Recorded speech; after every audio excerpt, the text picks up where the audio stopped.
Catholic priests dispense all kinds of advice, including providing marriage counseling, visiting the sick and elderly, and administering the healing that comes from hearing confessions. But a priest in Cincinnati can also provide help in the kitchen. Last night marked the first episode of a nationally televised cooking show, and one of the contestants was a priest. The Great American Baking Show airs Thursday, 9 p.m. Eastern and Pacific, 8 p.m. Central on ABC. We're joined now by Father Kyle Schnippel via Skype from Cincinnati. So, Father Kyle, we're sorry to hear that you were eliminated last night. What kind of message do you hope to send by participating in this show?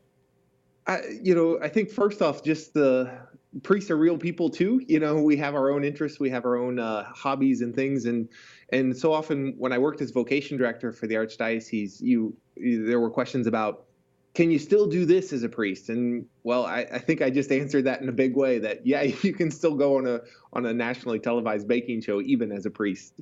And I understand there was a watch party at St. John Newman, one of the churches where you are the pastor. What are people in your parish saying about your appearance on TV?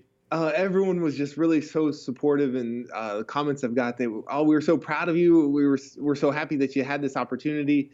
Everyone, I think the main comment though has been, so what do you bring into the next parish picnic, or so now everybody's going to expect me to bring the desserts and things, but it's just. Everyone was just so really ecstatic and so happy to join last night for the watch party and to just be a part of it and to see someone they knew on TV, and I think that was quite the experience for them.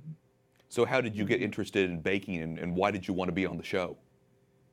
How did I get interested? I think I remember it from growing up as a kid that my great-grandmother would bring over these tubs of cookies for Christmas. And so it's kind of a bit of a family connection. And a couple years ago for the parish festival, I had a few hours to kill on a Friday afternoon before the festival. I'm like, I can throw something together for the baked goods booth. And that just started me down this path that ended up me being on this show. And never be afraid. I think one of the big things that I've learned is never be afraid to do something on a whim, because you never know where it's going to go and what's going to happen with it. Sure. Well, you mentioned Christmas this time of year. Of course, lots of people are busy baking to celebrate Christmas. Do you have any advice for bakers? Don't be afraid.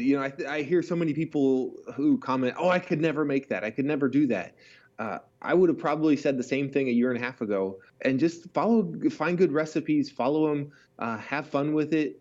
And there's so many things that I ended up throwing in a bin, thrown in the trash because it wasn't up to snuff. But I kept at it, and you learn from the mistakes that you make, and just have fun in the kitchen. I often joke that baking is way cheaper than a therapist, and so it just gives you something to do that's maybe different from your day-to-day life, and